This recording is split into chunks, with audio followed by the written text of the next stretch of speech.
Então, eu tenho a honra de chamar à mesa a professora doutora Graciela Visconti Pagliari, professora de Relações Internacionais da Universidade Federal de Santa Catarina, doutora em Relações Internacionais pela Universidade de Brasília e Visiting Fellow no Centro de Pesquisa Latino-Americana da University of Calgary, no Canadá. E, para concluir a mesa ao seu lado, o professor doutor Eduardo Munhoz Wagner, professor do Departamento de Ciência Política da Universidade Federal do Rio Grande do Sul, doutor em Ciência Política pela mesma universidade e Visiting Fellow no Departamento de Estudos da Guerra do King's College da Inglaterra. Lembro novamente o tempo, mas os senhores já sabem, né? Professora Graciela também, senhora também. Então, quando faltarem uns 5 minutos para a conclusão, eu vou sinalizar com a plaquinha e após a fala dos 3 palestrantes, a gente vai ter novamente um momento para perguntas. Então, peço que a audiência virtual também se motive, aqueles que estão aqui também presentes, a seus questionamentos, suas dúvidas, suas reflexões. A gente está aqui aberto para isso. O simpósio tem essa proposta, sempre tivemos isso como uma das nossos maiores interesses, que é o debate. Então, então, para o pessoal que está no Zoom, peço só que indiquem o seu nome, a instituição de origem, ao elaborarem essas perguntas. Então, passo a palavra. A primeira oradora nessa mesa será a professora Graciela. E em seguida nós passaremos a palavra já diretamente, eu não vou ficar retomando a minha fala, então já passo diretamente para o professor Eduardo. E concluo com o professor Bruno para dar um descanso para ele. Obrigada. Muito bem, boa tarde a todos, bom dia a todos os que estão no Brasil. Uma imensa satisfação estar aqui com vocês nesse dia, nesse 4º simpósio. Já passamos por tantos, né, e é muito bom saber que a gente está chegando ao final desse projeto com imensos resultados muito positivos, e temos aqui a Natália, né, que também participou com o projeto desde o início, a quem agradeço, então, também pela organização do evento, os meus colegas de mesa, é uma imensa satisfação estar com vocês aqui, e a nossa audiência aqui também no Brasil. Muito bem, então, o tema do nosso simpósio, né, do nosso 4º simpósio, é os desafios do avanço tecnológico na dinâmica dos estados. Então, eu me proponho, a partir desse macro tema, eu me proponho a falar sobre as perspectivas do Brasil sobre a multipolaridade assimétrica. A minha fala, então, como vocês viram por essa ideia de título, assim, ela está apartada do tema tecnologia, no entanto, a conexão dela é justamente com a perspectiva de trazer um esboço acerca da dinâmica dos estados, né, e sobretudo de um estado como o Brasil, que motiva as minhas pesquisas há tantos anos. Então, o meu objetivo aqui, partindo do meu lugar de origem, da Universidade Pública Brasileira, desse projeto de pesquisa, que é um projeto de pesquisa financiado também por instituições públicas do Brasil, né, então, as minhas reflexões aqui são para a gente pensar um pouquinho os interesses do Brasil e considerar como têm sido as conduções desses interesses no longo prazo, né, de modo que a gente pense a definição dos objetivos, do plano e da implementação das políticas do Brasil, que eles façam sentido do ponto de vista de pensar uma estratégia para o país, política, diplomática, econômica e de segurança, obviamente, no longo prazo, né? Então, para a gente pensar essa inserção internacional do país, que é a motivação principal aqui da minha fala, a partir da gente pensar grandes elementos de objetivo nacional, né, a gente precisa pensar a proposição das políticas essenciais que o Brasil vem desenvolvendo, de forma que seja possível a gente avaliar a combinação entre os meios que o Brasil possui e os fins que ele almeja alcançar com essa perspectiva política, né? E por que a mim me pareceu relevante e interessante mostrar essa face da pesquisa aqui na nossa discussão hoje, no encerramento desse nosso projeto, né?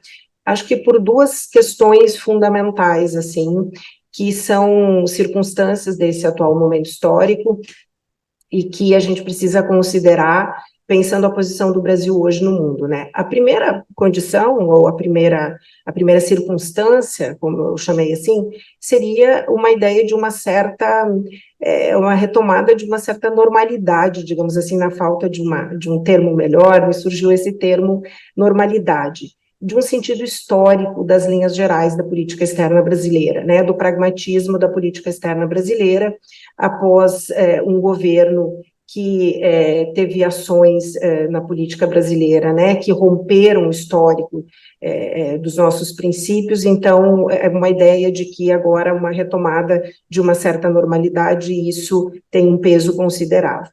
O segundo ponto que eu considero aqui é justamente o ponto da mudança das polaridades no sistema internacional, onde a gente precisa considerar agora, para a inserção internacional, o crescimento de outros polos de poder global, né, ao invés daquela ideia de polaridade que a gente estava acostumada, que os países estavam acostumados a lidar nas últimas 3 décadas, né?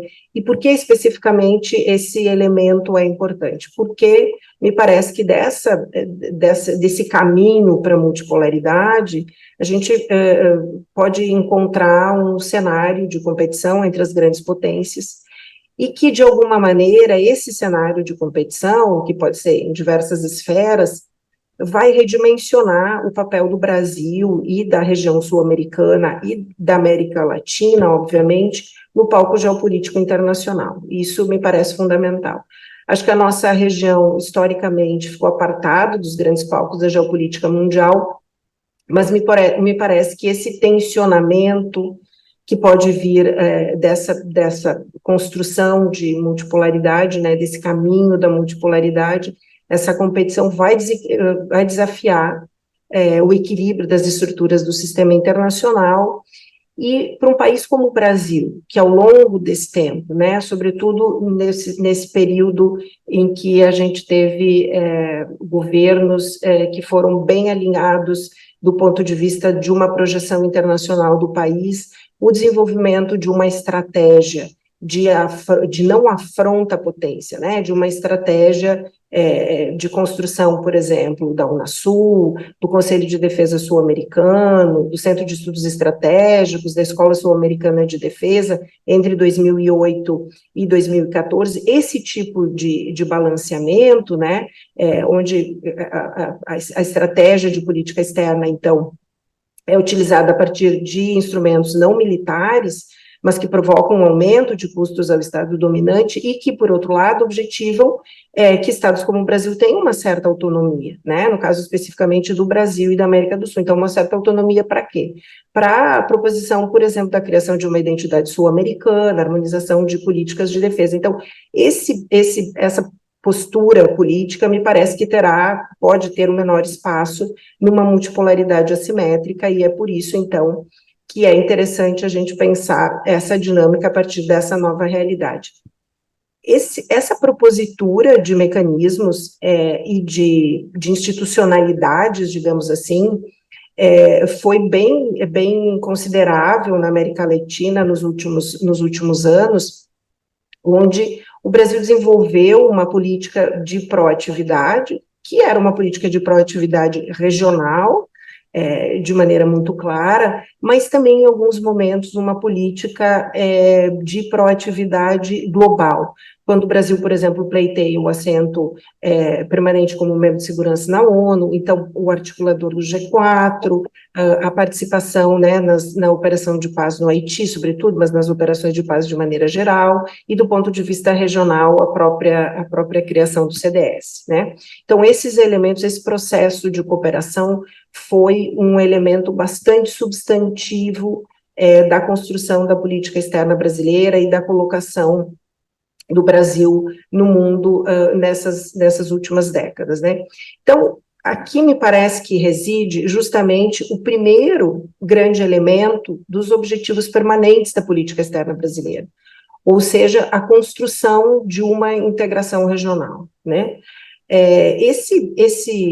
Esse princípio, digamos assim, está alicerçado na própria Constituição Federal, lá no parágrafo 1º do artigo 4º, parágrafo único, perdão, do artigo 4º, em que está claramente direcionado, né, a ideia do Brasil buscar uma integração econômica, política, social e cultural na América Latina para a construção de uma comunidade latino-americana de nações. Então, como linha mestra geral, digamos assim, como objetivo permanente da política externa brasileira, a gente tem aqui a Constituição Federal de 88, logo da redemocratização, a guiar esse grande objetivo permanente.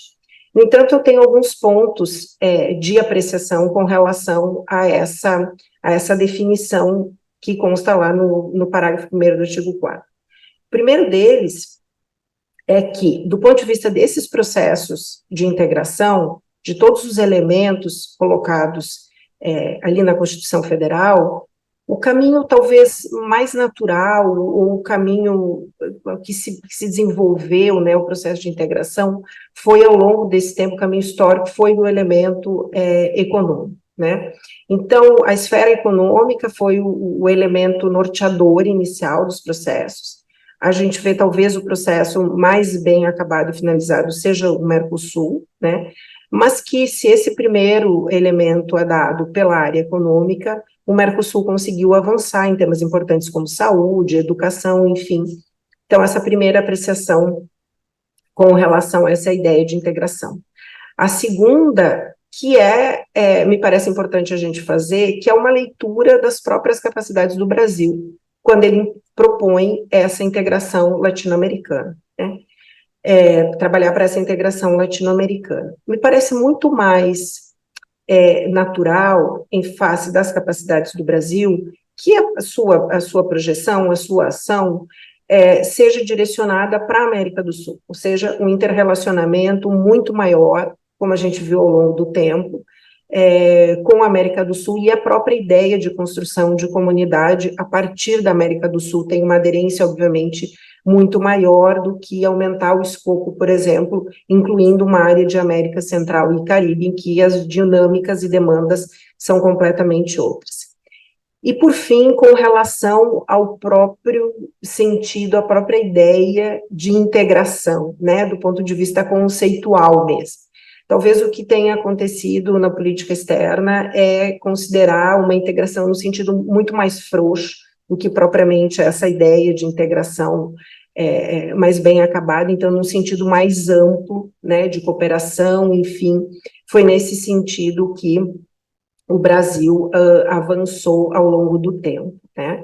Então, o que eu diria, né, que o Brasil, para trabalhar nesse sentido, de alicerçar as suas condições para uma certa inserção regional e projeção na região, tem trabalhado e consolidado, de alguma medida, o seu poder brando a partir de alguns elementos que me parece importante levantar aqui. Primeiro, é isso que eu venho destacando, que é essa própria atuação no âmbito regional, né, que tem dado, nos últimos anos, sobretudo a partir dos anos 90, tem dado o norte, digamos assim, da política externa brasileira, mas vai se fortalecer a partir dos anos 2000, ainda com o governo Fernando Henrique Cardoso, quando acontece a primeira cúpula presidencial da América do Sul, né, e que já nessa cúpula é lançada a iniciativa IRSA, que é o Plano de Ação para a Integração da Infraestrutura Regional, né.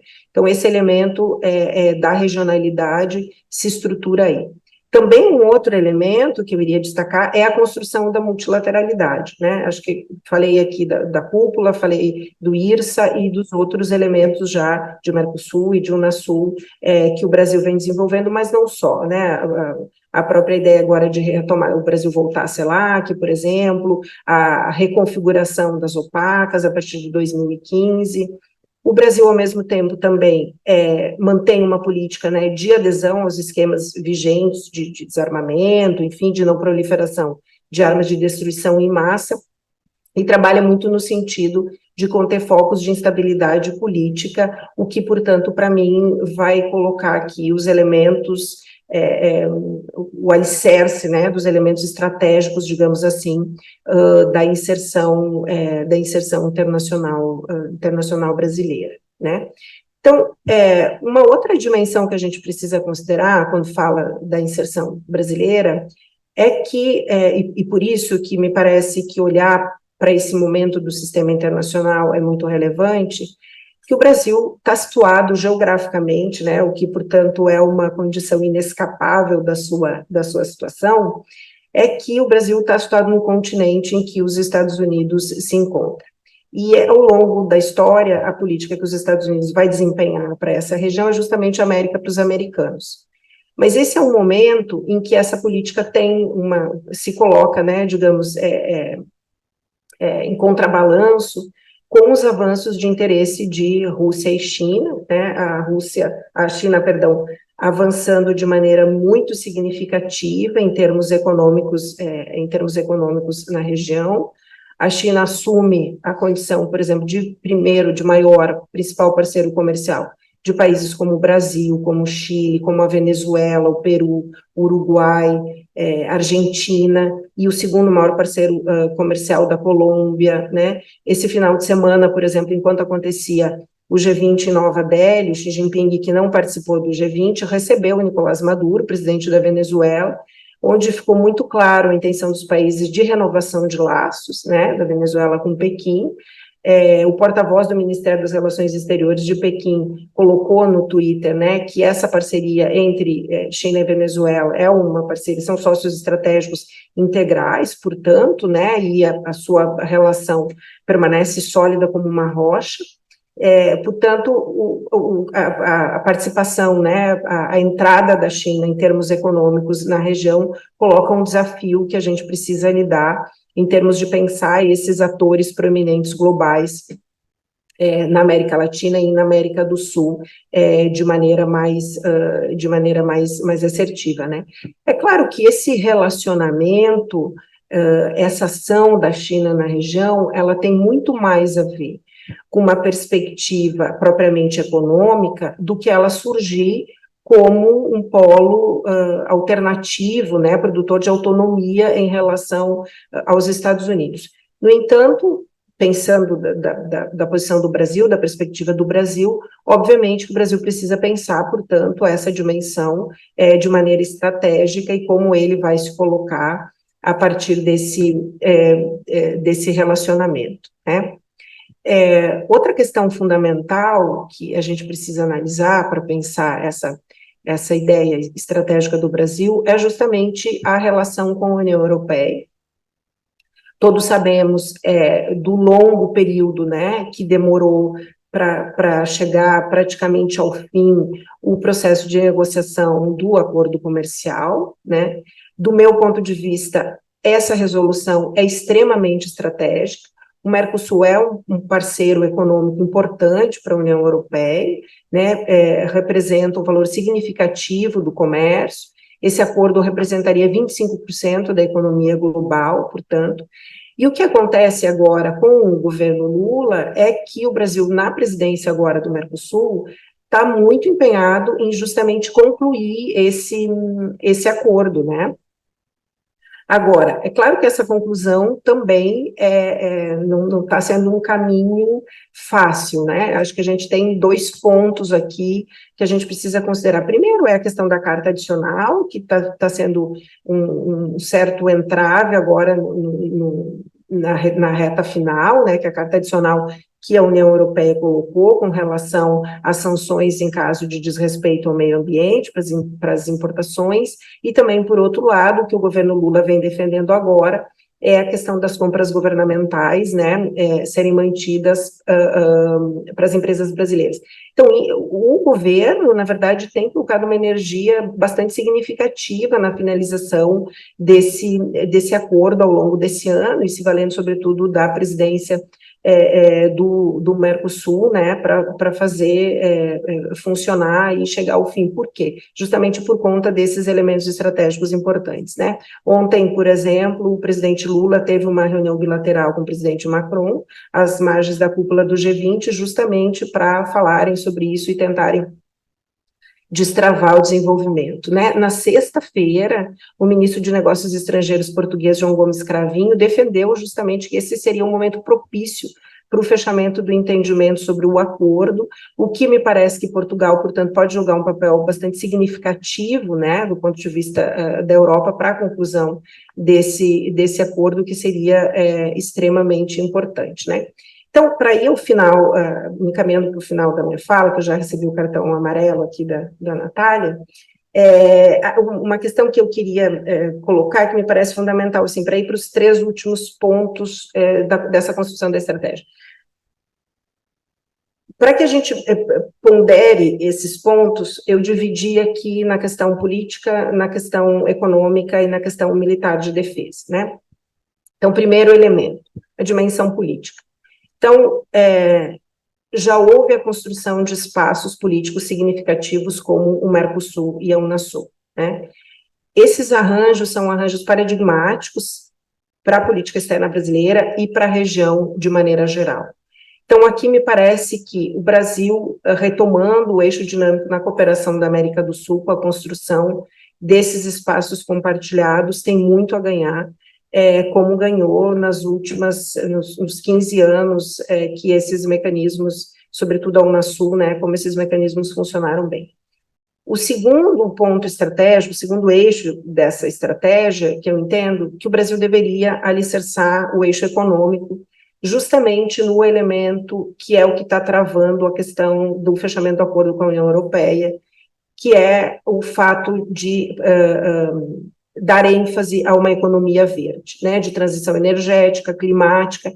Esse me parece ser o ponto em que o Brasil teria condição de atuar como um líder regional na temática, justamente por conta de tudo que envolve, né, o país com a maior biodiversidade do mundo, com uma das matrizes energéticas limpas mais importantes do mundo.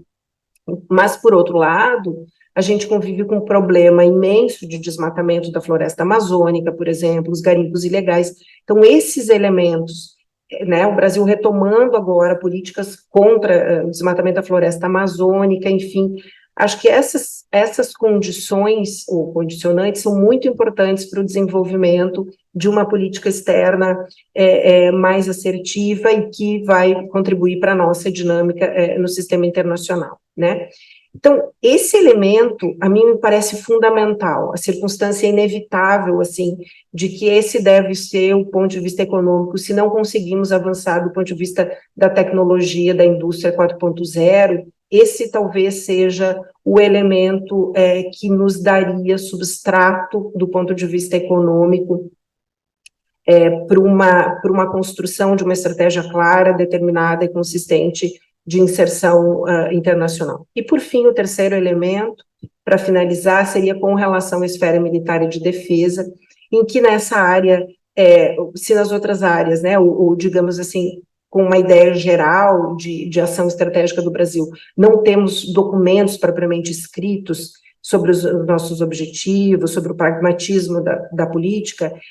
Aqui é uma área que o Brasil tem produzido documentos na área de defesa, né, Política Nacional de Defesa, Estratégia Nacional de Defesa e Livro Branco. Aqui me parece que há uma percepção muito estruturada e objetiva da cooperação multilateral, do fortalecimento desses fóruns multilaterais, no entendimento de que esses fóruns são agentes da redução dos conflitos no entorno estratégico brasileiro, e isso permitiria estreitar os relacionamentos e intensificar a cooperação.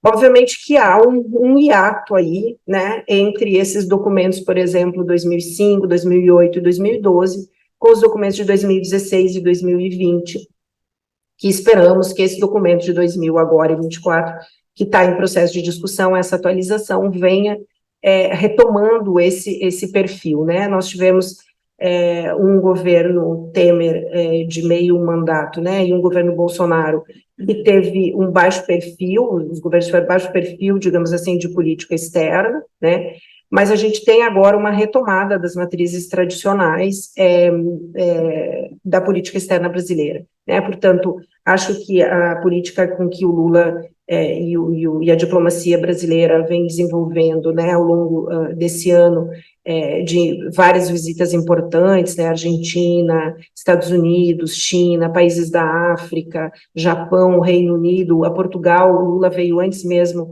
de tomar posse, né, participou dos encontros internacionais do Mercosul, dos BRICS, da CELAC, do G20. Me parece que esses elementos de retomada, portanto, retomam um histórico da política externa brasileira, que bastante bem estruturado, do meu ponto de vista, de princípios e ações, e que esse é o momento de coordenação entre esse eixo histórico de princípios e ações e decisão de política externa, né, para que as ações coadunam com esse eixo que está, de certa forma, mais ou menos estruturado na política externa, faltando essa conexão definitiva entre todos os objetivos e as ações que o Brasil vem a tomar.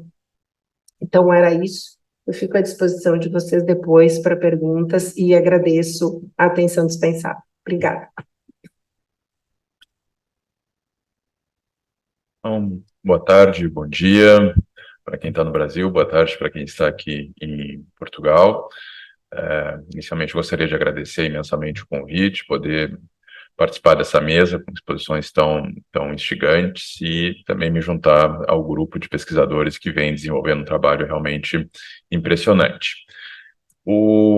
É interessante que as falas, em alguma medida, elas vêm se complementando, tá? Então, o que foi colocado na primeira mesa, agora a intervenção da professora Graciela, sobre a estratégia do Brasil de forma mais ampla, e antes as considerações sobre evolução tecnológica, os impactos tecnológicos na vida e na guerra. E, embora não tenha sido combinado previamente, a minha fala vai ser justamente sobre a introdução de novas tecnologias no âmbito do Exército Brasileiro e algumas implicações que essa introdução tem nos próprios objetivos estratégicos traçados pela Força e no âmbito também da estratégia brasileira. Então, o tema da minha fala, poderias virar o monitor, assim eu consigo ver também o que eu vou falar. Se não for possível, aí eu falo em pé.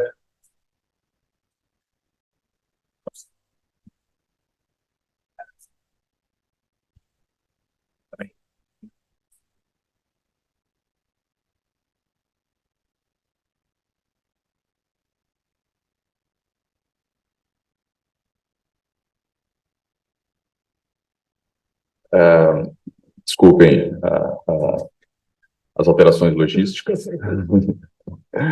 Então, o tema da fala é desenvolvimento de sistemas de armas e transformação militar, o programa Astros no Exército Brasileiro. Já explico cada uma dessas palavras.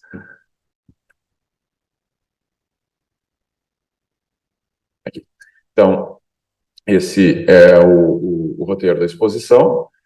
Então, no primeiro momento, eu apresento tanto o projeto de pesquisa que deu origem a essa minha apresentação, quanto o contexto desse programa do Exército Brasileiro, a análise e a metodologia que nós empregamos para fazer essa pesquisa, a análise que nós fizemos, o diagnóstico que nós estabelecemos, tanto da avaliação estratégica feita pelo Brasil, quanto das estruturas institucionais que foram impactadas com a introdução, ou, na verdade, com o desenvolvimento dessa nova capacidade, e, por fim, algumas recomendações.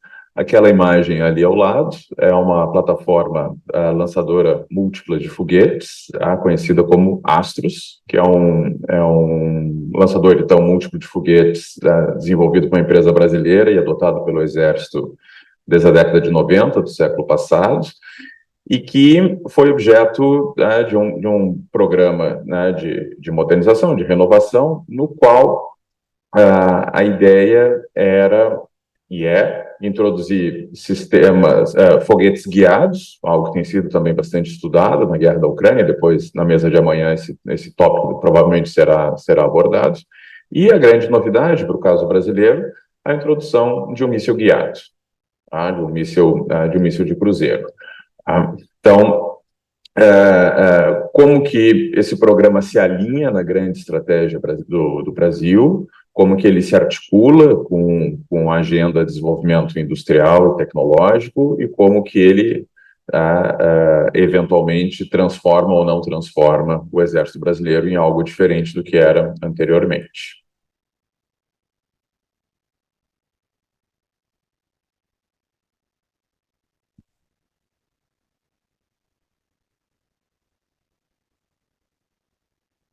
Agora, dar um 2.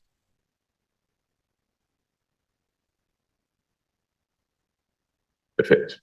Então, o contexto geral do projeto é um projeto de parceria entre o Ministério da Defesa e o Ministério da Educação, em que vários pesquisadores se engajaram, e o recorte que a nossa equipe estabeleceu diz exatamente o seguinte, né, ou seja, quais as contribuições do sistema Astros, ou seja, essa nova versão, né, daquele lançador de foguetes, para a defesa nacional e a transformação do Exército, nós vamos voltar a esse tópico, e quais as repercussões políticas, militares e legais do seu emprego. Há um aspecto importante a salientar, é que nenhuma força armada da região detém essa capacidade de operar mísseis de cruzeiro, né? Então é um elemento disruptivo no cenário regional. O projeto produz notas técnicas, forma recursos humanos, artigos acadêmicos, e bem, qual foi o método que nós adotamos? Nós fizemos um estudo comparado dos processos de introdução de sistemas de mísseis e foguetes em vários exércitos do mundo, e, evidentemente, à luz dessa comparação, extraímos inferências para o caso brasileiro, abordando tanto a avaliação estratégica, que enseja a adoção desses sistemas nos diferentes países, as diferentes mudanças institucionais, diferentes arranjos, tanto no âmbito das forças, entre as forças e no âmbito do Ministério, que essa adoção ensejou, e, por fim, tentamos avaliar em que medida esses programas impactam a efetividade militar, ou seja, a capacidade de converter dados brutos, números econômicos, capacidades, tamanho de força, em ações no campo de batalha. Bem, então, especificamente, o que é o chamado programa Astros, o que é o Astros 2020? É um programa de desenvolvimento de um míssil de cruzeiro lançado de uma plataforma sobre rodas, uma plataforma de uso dual, que ela já existe, lança foguetes. O desenvolvimento também de um foguete guiado, que é uma tecnologia nova para o Brasil. O desenvolvimento de uma outra unidade, uma bateria de buscas de alvo, ou seja, para ter capacidade de adquirir alvos dentro do raio de alcance dessa nova arma, desse míssil, ou seja, 300 quilômetros. Uma reestruturação do setor de artilharia do Exército Brasileiro, que isso já ocorreu, ou seja, a criação de um comando de artilharia do Exército, que é algo bastante novo dentro da estrutura tanto administrativa quanto operacional do Exército Brasileiro, e a concentração de todas as unidades de lançadores de mísseis e foguetes numa única grande unidade, que concentra também um centro de formação de artilheiros, um centro de treinamento e um centro de manutenção dessas unidades. Então, um conceito de base integral, de base militar integral, que cobre todas as dimensões, tanto de recursos humanos quanto operacionais e de manutenção dessa nova capacidade.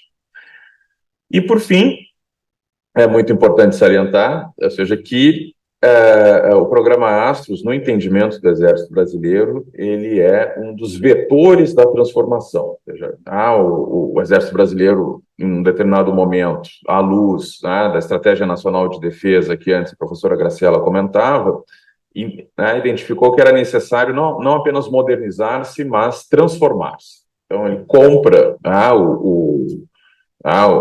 um tema, digamos assim, que estava na moda naquela época, que é o tema Transformation, que é adotado inicialmente pelos Estados Unidos e depois adaptado por vários países da OTAN, e traz para si como a palavra de força que vai mobilizar esse processo de modernização, que no seu entendimento é transformação.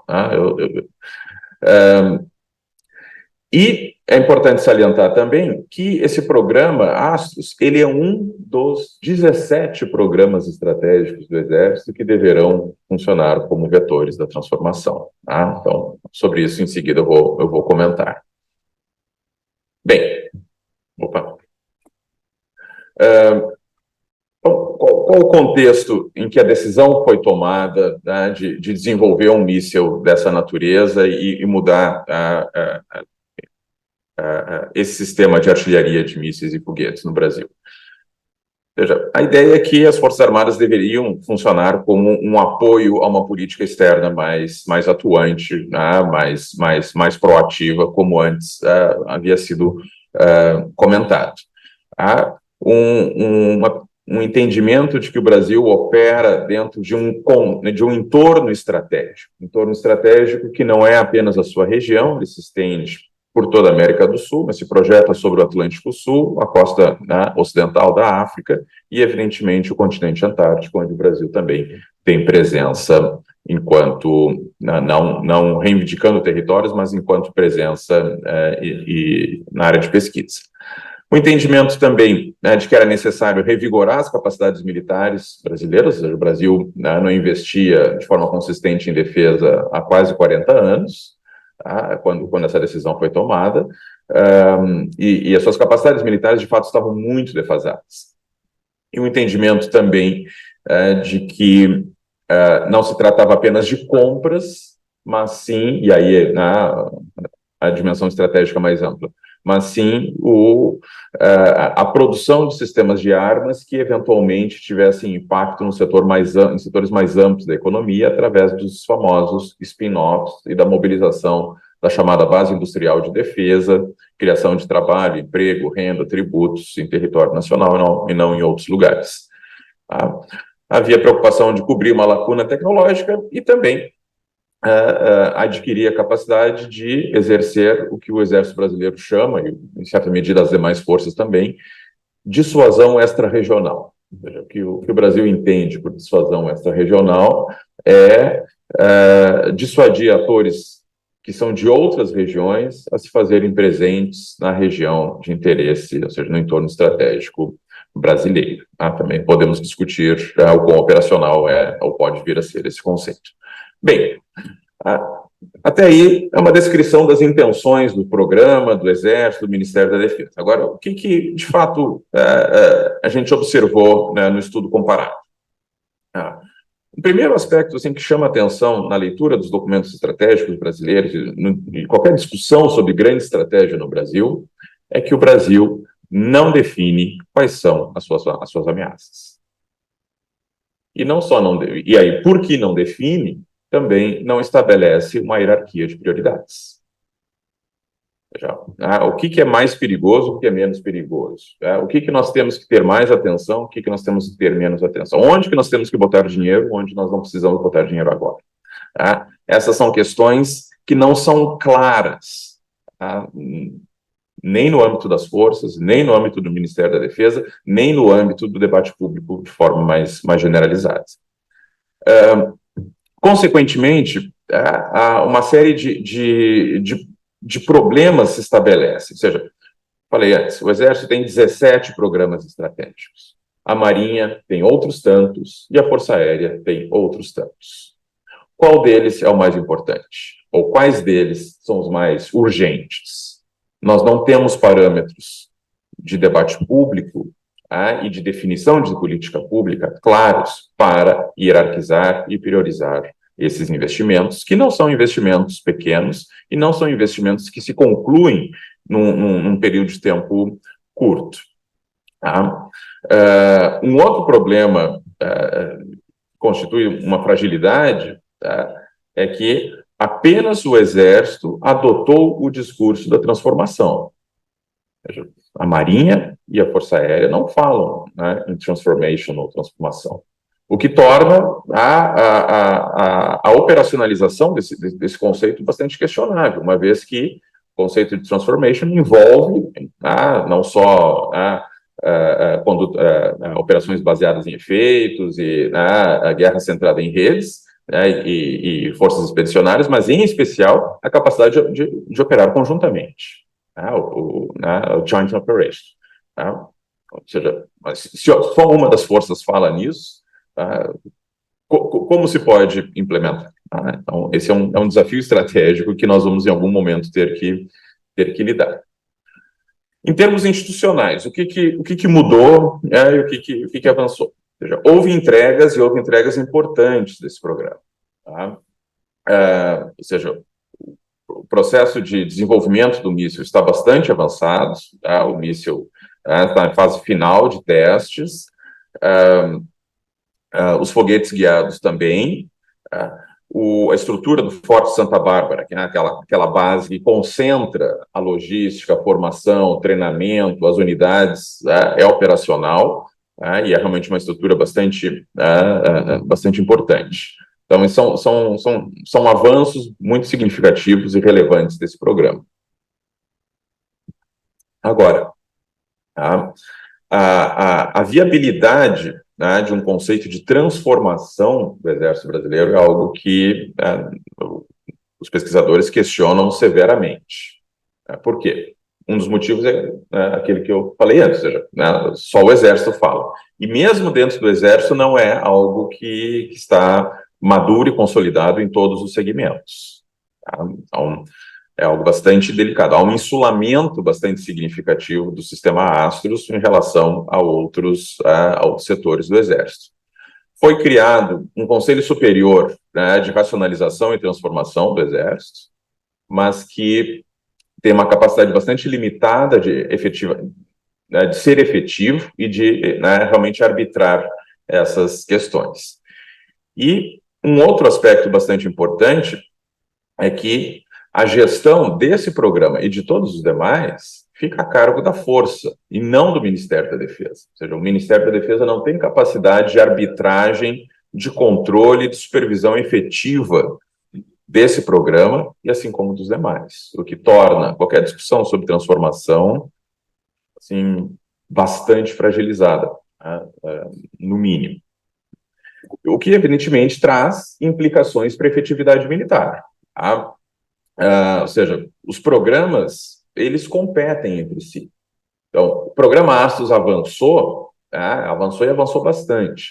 Mas se a gente compara com os outros 17, exceto o programa Guarani, que também avançou bastante, os outros avançaram muito pouco.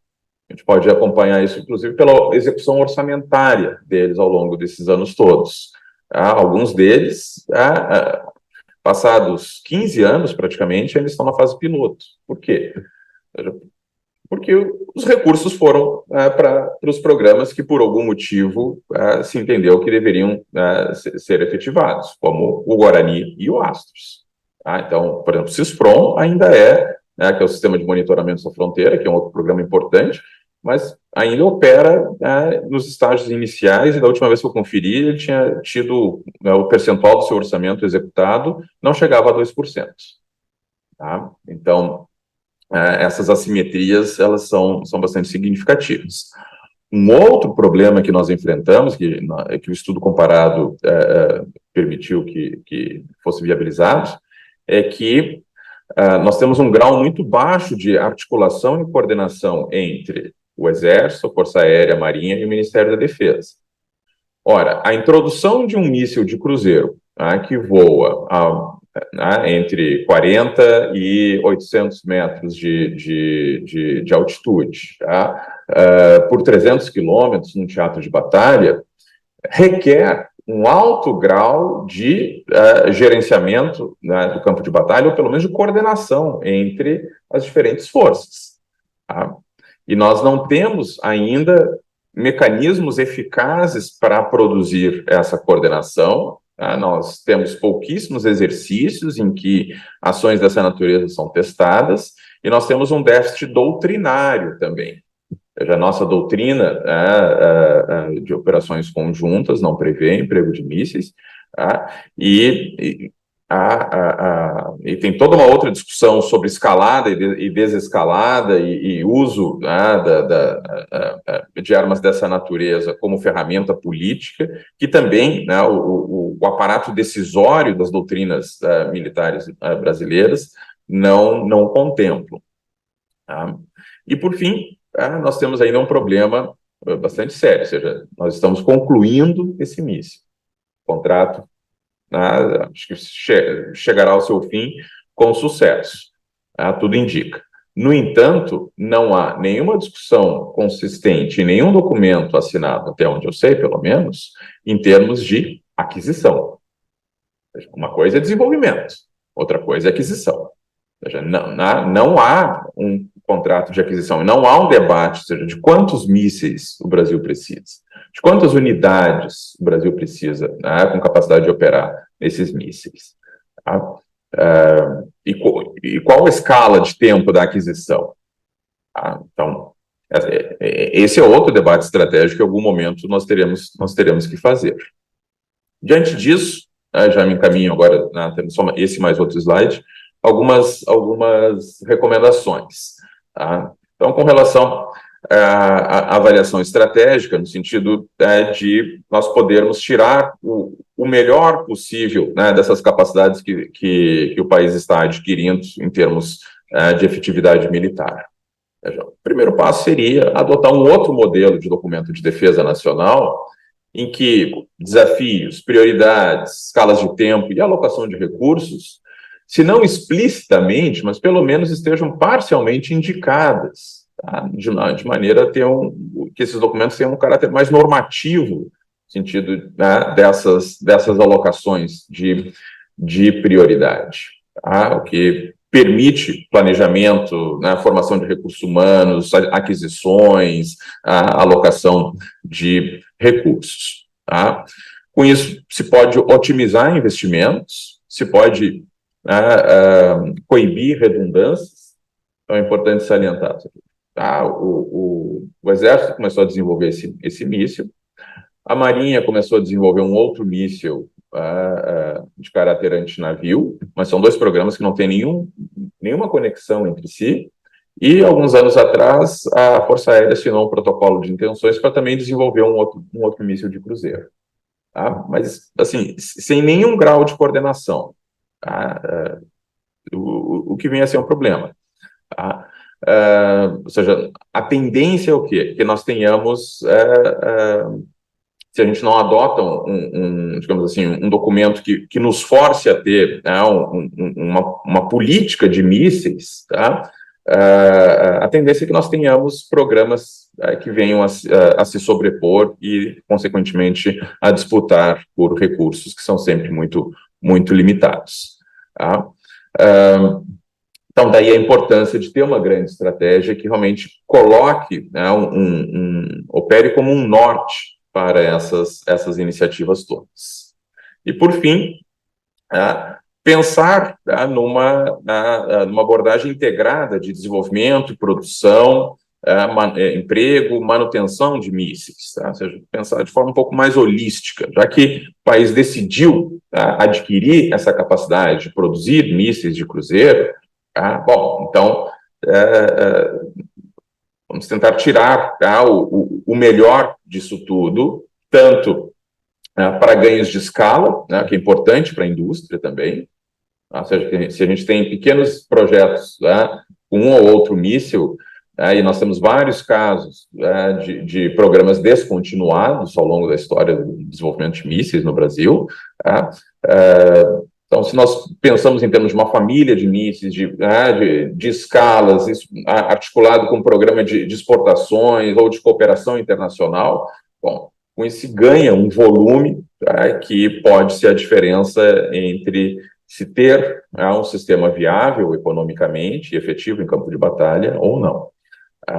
E, por fim, isso certamente tem um impacto em termos de planejamento no âmbito do Ministério da Defesa e das Forças Armadas, no sentido de que sobretudo o Ministério da Defesa deve ter capacidade de pensar, gerir e avaliar esses programas, tá? Que eles não podem ficar no âmbito das forças, eles têm que ficar no âmbito do Ministério. Com isso, eu encerro essa intervenção, agradeço a atenção de vocês. Muito obrigado.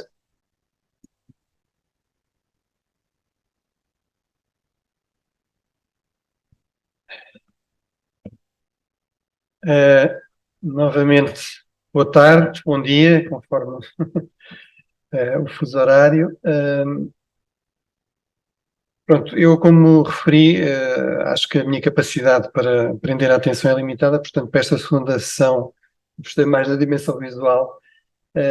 Ainda assim são muitos slides, mas nem todos são necessários, alguns podem surgir depois na fase da discussão. E, sobretudo, a ideia também que complementem aquilo que eu vou dizendo. Eu confesso que hesitei um bocadinho em termos da abordagem, uma opção seria focar mais na dimensão portuguesa. Eu optei por fazer uma análise mais genérica, com a ideia de ir pontuando com algumas referências a Portugal, mas obviamente também se tiverem interesse depois podemos avançar para algumas questões mais concretas depois na fase da discussão. Deixa eu ver se eu consigo fazer avançar isto.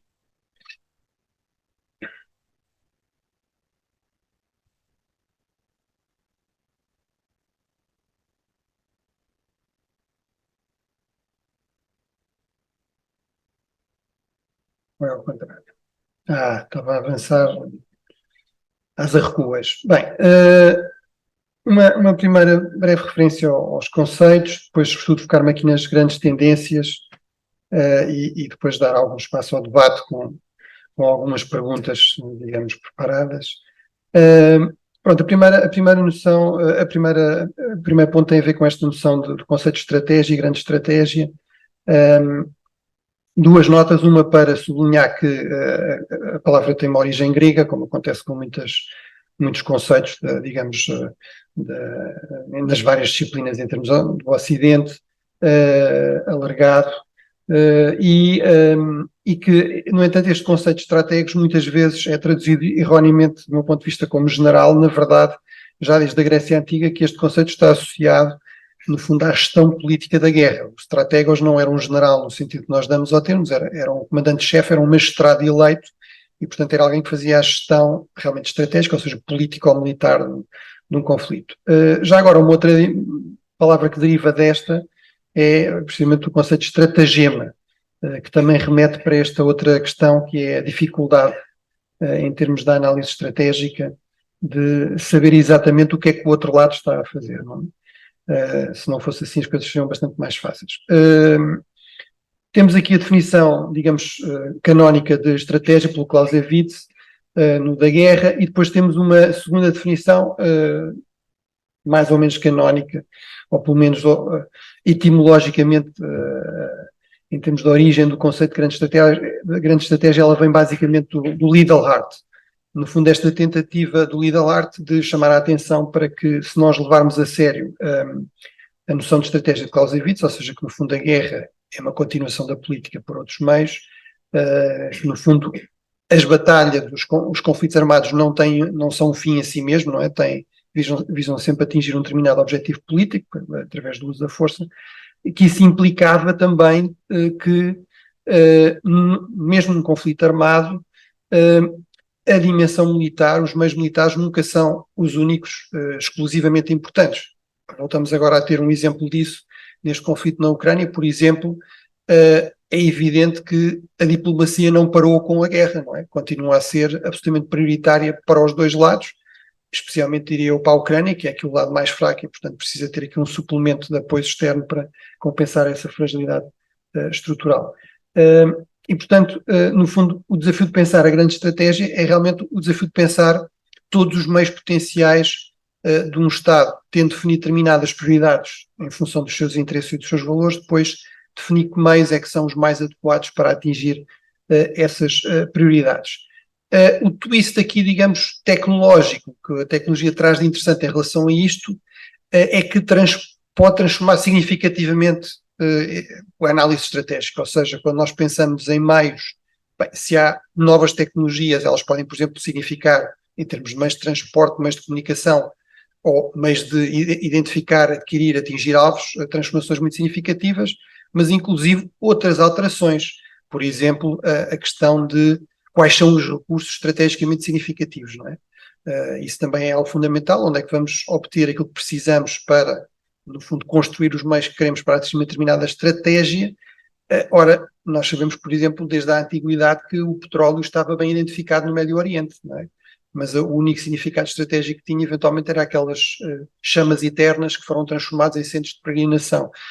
Só adquiriu o sentido estratégico que tem até hoje, e veremos por quanto tempo, quando, na segunda Revolução Industrial, com o surgimento dos motores de combustão interna, o petróleo passou a ser um recurso estratégico absolutamente fundamental. Em termos de tendências estruturais, uma primeira tem a ver com esta dimensão do que eu chamo de globalização da insegurança económica.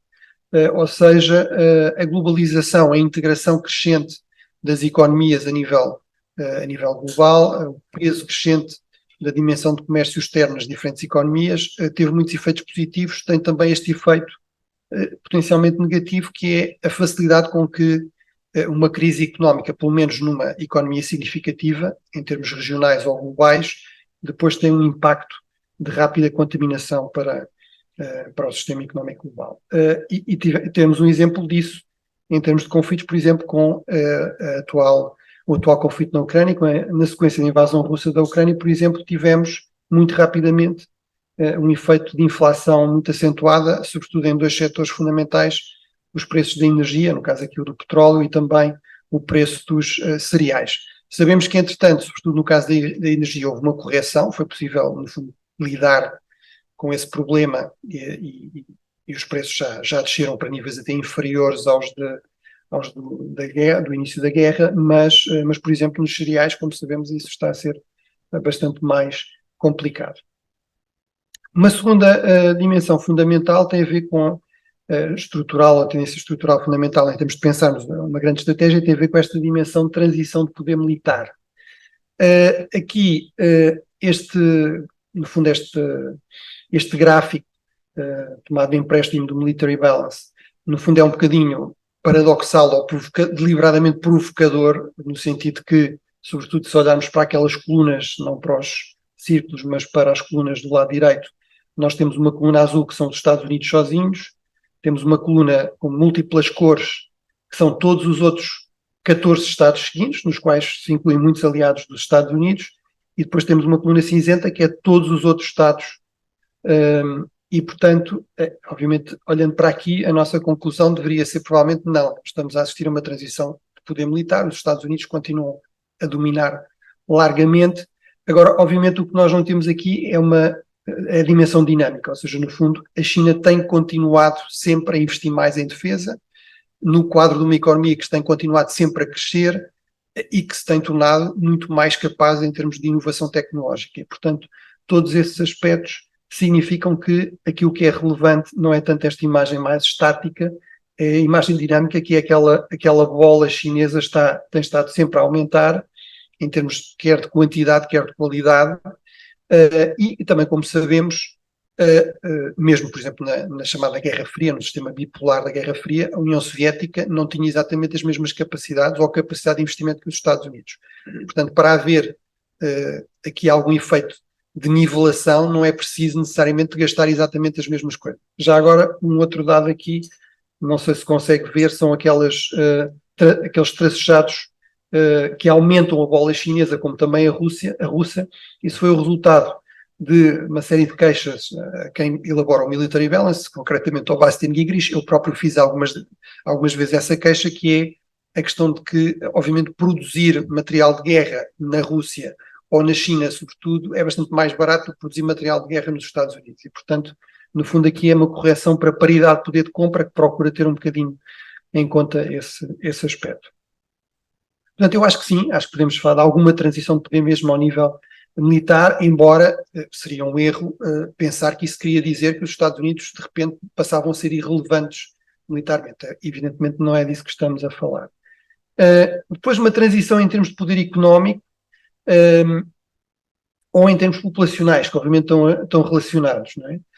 Eu aqui no fundo, incluí um mapa distorcido que dá a imagem real do tamanho dos países em termos do tamanho da sua economia. Obviamente, o que se destaca aqui é a importância já da China, da Índia, também um pouco da Europa, e depois o que vemos é de facto uma tendência para isso se refletir em termos de peso no palco global. Não é?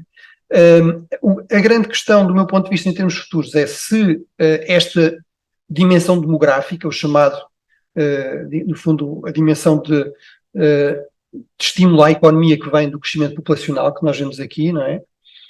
Se isto se vai traduzir, desculpem, aqui estávamos a ver a população e não o PIB, aqui é que temos o PIB nesse mapa distorcido, depois a seguir temos realmente a população e a evolução da população estimada de 2020 para 2050. Ora, aquilo que nós vemos aqui é um aumento significativo, por exemplo, do peso da África, sobretudo. E, portanto, aí a grande questão que se pode colocar é se esse chamado dividendo demográfico em termos de crescimento económico se vai concretizar ou não, ou seja, se nomeadamente a África, que tem sido historicamente um continente muito periférico, em termos da distribuição de poder a nível global, se isso vai ser compensado nas próximas décadas ou não.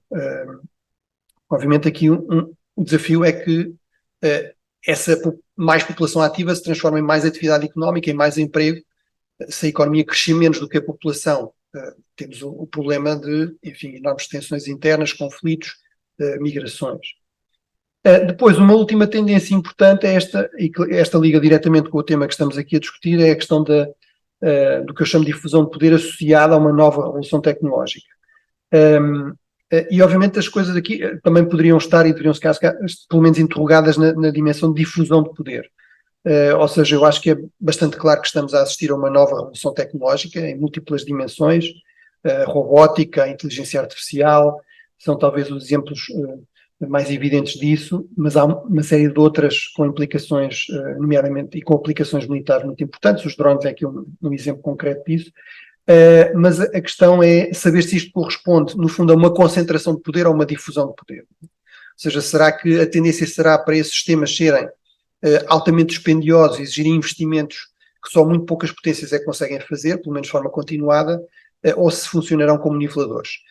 Aí, obviamente, o exemplo, eu acho que no caso dos drones há argumentos de peso para dizer que sim, funcionam como um grande nivelador, mas, por exemplo, se estivermos a pensar na inteligência artificial, se calhar, pelo menos na fase em que estamos, continua a ser um investimento que é acessível a poucas grandes potências. Mas, portanto, teremos de ver qual é aí o impacto, mas, sobretudo, acho que fica muito clara esta dimensão fundamental quando estamos a falar de uma análise de grande estratégia, que é, no contexto da geopolítica atual, que é o papel fundamental do que eu chamo aqui o poder de inovar. Ou seja, sim, a população continua a contar, sim, o tamanho da economia continua a contar, sim, o controle de recursos estratégicos continua a contar, embora alguns destes recursos estejam a mudar, não é? Aqui há umas décadas ninguém queria saber do lítio para nada, embora seja dos elementos mais antigos do universo, agora ganha uma importância estratégica grande, mas sobretudo esta dimensão da capacidade de inovar. E aí, eu confesso, por exemplo, estou preocupado em relação a um país como Portugal. Não é? Historicamente, nós temos tido grandes dificuldades em concretizar aquilo que tem sido um objetivo, uma prioridade repetida de aposta no capital humano para compensar a falta de alguns destes recursos, embora diga-se que Portugal, em termos de lítio, até teria aí algum potencial de exploração futura, presente e futura, mas seria a exceção que confirmava a regra, mas acho que realmente não há sinais de que estejamos a avançar a esse nível. Se olharmos para o ranking das universidades, se olharmos para o número de patentes, enfim, acho que pelo que eu ouço de colegas brasileiros, o Brasil se calhar também tem algum espaço para melhorar aí, embora eu esteja ciente que o Brasil tem alguma capacidade tecnológica, inclusive em termos militares, não é? Inclusive em áreas como a aviação, a questão da Embraer, onde aliás se constitui uma parceria para o KC-390, para este novo avião de transporte com alguma participação portuguesa, mas acho que é uma área em que provavelmente o Brasil também poderia, se calhar deveria apostar mais. É evidente que foi uma área em que, por exemplo, a China não só, no fundo, colocou essa prioridade nos documentos, mas tem procurado o mais possível concretizá-la em termos de efetivo investimento. Aqui estamos a olhar para uma distribuição de patentes, enfim, aqui todos estes indicadores são relativamente grosseiros, mas aqui o que é interessante é que pela primeira vez a China ultrapassa os Estados Unidos em número total de patentes. Sim, depois há aquela discussão, bem, mas as patentes que realmente são importantes, os Estados Unidos continuam a dominar, ou, portanto, podemos sempre fazer uma análise mais refinada, mas não deixa de ser um indicador significativo. Ou aqui, por exemplo, temos um índice compósito de inovação que tem em conta outros aspectos, não apenas o número de patentes, e, portanto, aí vemos que, por exemplo, os Estados Unidos continuam a destacar-se, a ter uma posição de vantagem em relação à China, enfim. Portugal, vemos a cor que tem ali, no contexto europeu está longe de brilhar, pelo contrário, só pela negativa, mas, portanto, acho que este tipo de análise é também cada vez mais fundamental e uma grande estratégia nacional que não tenha em conta a importância crescente da capacidade de promover a inovação tecnológica, de incorporar a inovação tecnológica, e uma outra coisa fundamental, que aliás liga com a intervenção anterior do Eduardo, que é esta questão de não só algo que os Estados Unidos, por exemplo, fazem muito bem, que a China faz muitíssimo bem, que a Europa tem, mesmo a Europa que inova mais, tem mais dificuldade em fazer, que é transformar as inovações depois em capacidade de produção, não é? Portanto, não é só desenvolver a tecnologia, é depois transformá-la num modelo económico que funcione, não é? E, portanto, aí também temos muitas limitações a ultrapassar. Pronto, aqui temos um outro aspecto que eu já aludi, que é esta nova geoestratégia dos recursos, ou seja, à medida que as tecnologias vão evoluindo, é evidente que os recursos estratégicos que são fundamentais para a produção dessas tecnologias vão mudando. Não é? Nós, por exemplo, na questão do ciber, muitas vezes pensamos em termos virtuais, mas é evidente que não há software sem hardware, não é? Não há redes sem haver centros de computação, de armazenamento de dados físicos, e também é evidente que isso exige a produção no fundo, desses materiais de computação, sobretudo os microchips agora são o tema, digamos, da moda, mas é evidente que, por sua vez, esse hardware, por sua vez, exige certos, por exemplo, minerais críticos, que, lá está, aqui há umas décadas atrás eram basicamente irrelevantes e que cada vez mais hoje em dia são fundamentais. Aí, desse ponto de vista, enfim, aqui estou a pregar aos convertidos, estou certo no Brasil, há a noção de que o Brasil tem aí um grande potencial, em parte já concretizado, como também tem a China ou o Vietnã. Essa é realmente uma enorme fragilidade, por exemplo, do ponto de vista da Europa, não é? Como sabem, é uma das prioridades desta nova Comissão Europeia mais geoestratégica, foi precisamente uma nova legislação sobre a questão destes minerais, destes materiais críticos, destas chamadas terras raras, portanto, mas aí temos uma fragilidade fundamental na Europa e também em Portugal, que é a questão de que há uma enorme resistência, embora estes sejam materiais que são fundamentais até para a transição energética também, há uma enorme resistência à produção, à exploração de minérios na Europa por causa dos custos ambientais. Eu, por exemplo, acho que em Portugal temos de repensar os termos da discussão, porque não faz sentido nós sermos contra, em quaisquer condições, a exploração deste tipo de minerais, desde logo porque o país tem recursos limitados, e depois porque na prática isso significa transferirmos os custos ambientais para países em África ou América Latina, ou enfim, e portanto acho que isso do ponto de vista normativo não é muito aceitável. Bem, depois tenho aqui uma série de indicações de geopolítica conjuntural, com mapas e tudo isso. Eu apostei sobretudo na questão da Rússia, dos Estados Unidos e da China, mas vou passar isto muito rapidamente para depois chegar aos 2 slides de conclusão. No fundo, a minha ideia é que no caso da Rússia nós temos uma grande estratégia muito tradicional, uma noção do conceito de grande potência que está associado, no fundo, às velhas grandes potências imperiais, e portanto é uma reconstrução do poder russo que tem uma dimensão também tecnológica, de modernização, sobretudo focada na indústria de armamento, mas que passa muito por uma reafirmação imperial de controle territorial, nomeadamente nesta vizinhança próxima onde há populações de origem russa, e acho que isso é bastante explícito até no discurso do próprio Putin, que no fundo se vê como um novo czar, aqui um sucessor digno da Catarina a Grande, que aparece ali naquela estátua, e que no fundo mede também o seu legado político em função da quantidade de quilómetros quadrados que ele vai voltar a acrescentar à Rússia. Acho que isso é uma grande estratégia, enfim, coloca vários problemas, mas um deles é que está bastante, digamos, desenquadrado daquilo que é a realidade atual. Enfim, isto resultou nomeadamente na invasão da Ucrânia e aqui numa guerra, por um lado assimétrica, por outro lado por procuração. Podemos depois ver exatamente o que é que isso quer dizer. Do meu ponto de vista, é muito importante assinalar que uma guerra assimétrica, como ficou claro sistematicamente desde 1945, não resulta necessariamente na vitória do lado mais forte. Pelo contrário, temos múltiplos exemplos dos Estados Unidos, da União Soviética, de várias potências coloniais europeias que perderam estrategicamente guerras assimétricas, e por outros que uma guerra por procuração também não quer dizer que, digamos, as potências externas que estão a interferir controlem a 100% o que está a acontecer. Não é? Os agentes locais têm a sua agência, têm a sua autonomia, têm as suas próprias agendas. Uma guerra por procuração não é simplesmente dizer que a Ucrânia ou os talibã ou os nacionalistas vietnamitas eram marionetas da União Soviética ou da Arábia Saudita ou das potências ocidentais.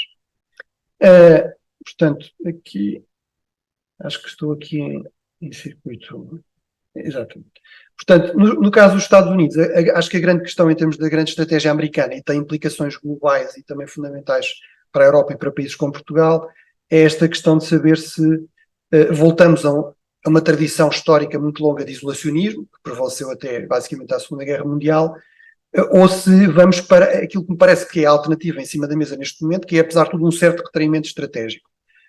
Se prevalecer a linha de Biden, acho que é essencialmente isso que vai acontecer. Há um retraimento estratégico, mas não uma retirada dramática, digamos, dos Estados Unidos, nomeadamente do seu sistema de alianças. Se voltarmos a ter Trump ou algo parecido, um trumpista, o que não é impossível, como sabem, tendo em conta as sondagens, já a partir de novembro, ou se quisermos de janeiro de 2025, aí podemos ter realmente implicações muito sérias em termos, nomeadamente, do sistema de alianças, e isso vai obrigar a Europa e países como Portugal a repensar muito seriamente os seus alinhamentos e as suas prioridades estratégicas, com poucas boas opções, vamos dizer assim. Um aspecto que distingue os Estados Unidos, do meu ponto de vista, entre as grandes potências e uma enorme vantagem geoestratégica, é ser a única grande potência bioceânica. Ou seja, quando se fala hoje em dia dos Estados Unidos voltarem-se para o Pacífico, os Estados Unidos já várias vezes voltaram para o Pacífico, mas do meu ponto de vista, um bom entendimento dos interesses estratégicos dos Estados Unidos tira o máximo partido de eles serem realmente uma potência atlântica e pacífica, ou seja, terem acesso fácil por múltiplos portos, em termos comerciais e em termos também militares, aos dois grandes oceanos do mundo. Depois temos a questão da China. Aí o grande dado novo é, com Xi Jinping, deixar-se muito claro que a China não quer ser só uma grande potência económica e comercial, quer ser uma grande potência multidomínios, quer ser uma grande potência global, a concorrer realmente em todas as áreas com os Estados Unidos. A grande questão que está em aberto é até que ponto é que isso vai, em termos nomeadamente de projeção de poder militar. Durante muitos anos a China disse que não queria ter bases no exterior. A partir de 2017 passou a ter uma base ali no Estreito de Aden, não é? No Djibouti. Será que vai ter mais bases desse tipo? Será que vai ter bases, por exemplo, no Atlântico? Nós sabemos que é uma grande preocupação dos Estados Unidos. A questão que, no fundo, se coloca como fundamental em termos dos debates, e estou a chegar aos 2 slides finais, é vamos ter uma Rússia mais decadente, mas mais perigosa. Isso não é impossível. Eu recordo, por exemplo, a Primeira Guerra Mundial começou com a grande potência europeia que estava em maior decadência, o Império Austro-Húngaro. Será que, já vimos estas prioridades dos Estados Unidos, será o isolacionismo, será algum retraimento estratégico? Depois, qual será aqui a estratégia da China, nomeadamente em termos económicos e militares, e qual será a reação do resto do mundo? E eu recordo que, por exemplo, em termos da sua vizinhança próxima, a China tem grandes desafios. A sua hegemonia regional está longe de ser aceita pelos seus vizinhos. Para Portugal, para a Europa, este é o grande desafio. Ou seja, obviamente a maior parte dos Estados europeus já perceberam algo que Paul-Henri Spaak afirmou aqui há umas décadas atrás, que é, na Europa só há 2 tipos de potências. Há as pequenas potências e há as pequenas potências que ainda não perceberam que são pequenas potências a nível global. Portugal não tem esse problema, mas há algumas potências europeias que terão. Mas a questão aqui é saber se, no fundo, algo que não é um Estado, a União Europeia não é obviamente um Estado, se pode constituir-se como um ator estratégico minimamente eficaz. Isso é uma questão que eu acho que continua em aberto. Para onde é que irão os emergentes, ou seja, o que é que será os BRICS, estes BRICS alargados, Organização de Cooperação de Xangai? Será que a soma realmente soma? Será que há aqui suficiente coesão para terem um impacto relevante? E o que é que acontece ao resto do resto? Ou seja, apesar de tudo, a maior parte dos países do sul global não estão nem nos BRICS, mesmo alargados, nem na Organização de Cooperação de Xangai, não é? São pequenas e médias potências. Aqui a questão que já referi, da África e América Latina, irá concretizar-se o seu potencial, manter-se-á este estatuto mais periférico. No Médio Oriente, qual será o impacto potencial desta ideia do Médio Oriente pós-petróleo, ou pelo menos petróleo como um recurso estratégico dominante? E, no fundo, isto remete para a primeira intervenção da Graciela, no fundo, esta questão, vamos ter um mundo multipolar, bipolar, apolar, ou até, aqui confesso a provocação, apolar, não é? Portanto, em que a polaridade está não nas potências humanas, mas numa potência, digamos, de inteligência artificial fora do controle. E termino com este último ponto, que é, para pequenas e médias potências, obviamente aqui estou a pensar, obviamente, Portugal, quais são as alternativas? Será possível diversificar para uma potência como o Brasil, que será média grande, vamos dizer assim, certamente grande em termos regionais, cada vez mais uma potência global? Eu percebo que haja a ideia de que é possível diversificar, eventualmente com algumas opções difíceis, mas para potências pequenas e médias como Portugal, acho que é mais difícil essa opção, e que provavelmente a aposta preferida seria realmente apostar num bloco tecno-securitário, porque estas dimensões estão cada vez mais ligadas, obviamente aqui sob liderança americana no quadro da Aliança Atlântica. Mas a questão é se essa opção continuará a existir, nomeadamente depois de novembro de 2024. Obrigado.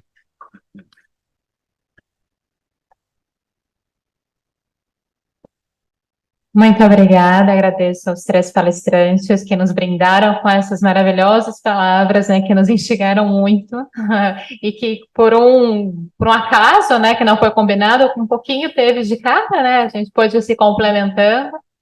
Então, eu vou passar agora para as perguntas.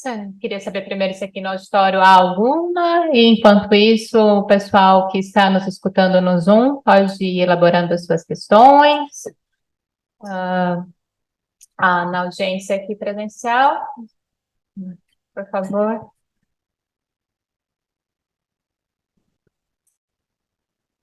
Boa tarde à banca, professor Augusto Teixeira. Parabéns a todos os apresentadores. Eu teria algumas perguntas, uma para cada, de forma muito sucinta, se assim for possível. A professora Graciela, parabéns pela exposição. A minha pergunta seria no sentido de que, em que medida a panorama que a senhora apresenta relacionado à política externa brasileira e as opções de construção daquilo que alguns chamariam de um complexo regional de segurança centrado no Brasil, poderia aportar em uma janela que não tinha sido aberta no primeiro governo Lula de forma mais efusiva, que é a OTCA, ou seja, a vinculação da questão ambiental com a questão de segurança e, de certa forma, a emergência climática, coloca na OTCA, e na última reunião da OTCA, como oportunidade de Brasília mobilizar aquilo que é talvez da única organização regional com sede no Brasil. Então, é um trunfo importante que talvez possa ser algo interessante nessa perspectiva. A questão é, qual a agenda de defesa e segurança a ser atrelada no momento? Como você considera essa possibilidade? Professor Svartman, parabéns pela apresentação. Uma questão relacionada à dimensão missílica e do próprio projeto Astros dialoga, ao meu ver, com o problema relacionado a como considerar a lógica do desenvolvimento do Astros, sua contribuição para a transformação do Exército, na perspectiva de que qual é o conceito de operações? Qual é a concepção de guerra do futuro que o Exército enseja, que justifica o desenvolvimento da plataforma do sistema de armas? Na sua pesquisa, o que você pode, de certa forma, tatear nesse sentido, dado a documentação primária a qual você teve acesso? E ao professor Bruno Reis, parabéns pela excelente exposição, muito conteúdo, sem dúvida alguma vai ser interessante rever depois para refletir e maturar algumas ideias que ficam em efervescência. Eu acho fundamental, importantíssimo, alguém recuperar Fuller, Liddell Hart e o Clausewitz para pensar a ideia da grande estratégia, mas como é que o senhor reagiria à crítica que muitos estrategistas fazem aos Estados Unidos de como sendo um país não estratégico ou aestratégica, inclusive na própria formulação de estratégia nos Estados Unidos, entendendo como ways, means, and, formas, meios e fins, etc., como uma perspectiva muito mais business de estratégia do que necessariamente uma concepção mais política, ao qual a estratégia seria subordinada essencialmente. E como é que isso, de certa forma, enuvia a possibilidade de preponderar diante desse confronto sistêmico que se observa em relação à China? Obrigado.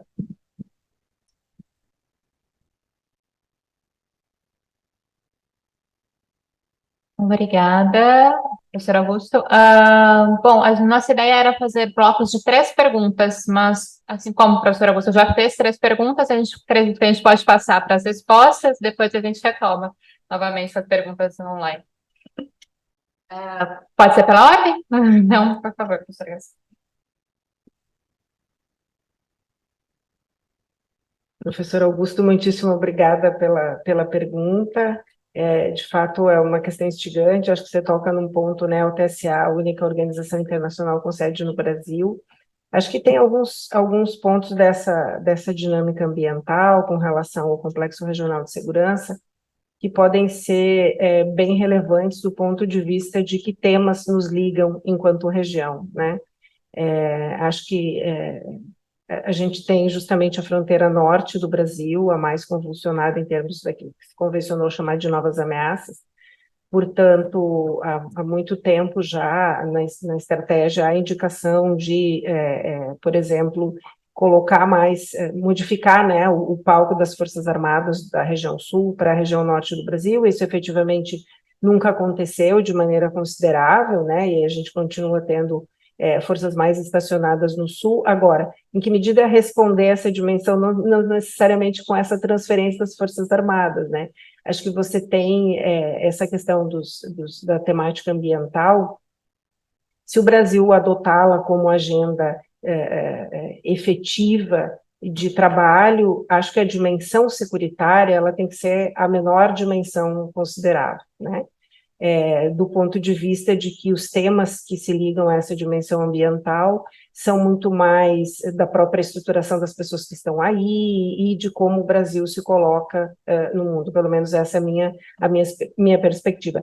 Em termos de defesa, acho que há uma questão fundamental de resguardo do território, acho que você tem uma volatilidade desse território que são pouco resguardados, questões como o garimpo ilegal e essas situações atreladas, em que, em alguma medida, isso precisa ser bem ponderado do ponto de vista de como responder a essas situações. Então, eu te diria que acho que me parece que esse é um elemento fundamental a ser trabalhado no complexo regional, é um elemento fundamental do ponto de vista da inserção do Brasil, e, portanto, esse pode ser um elemento de conexão entre os países da região.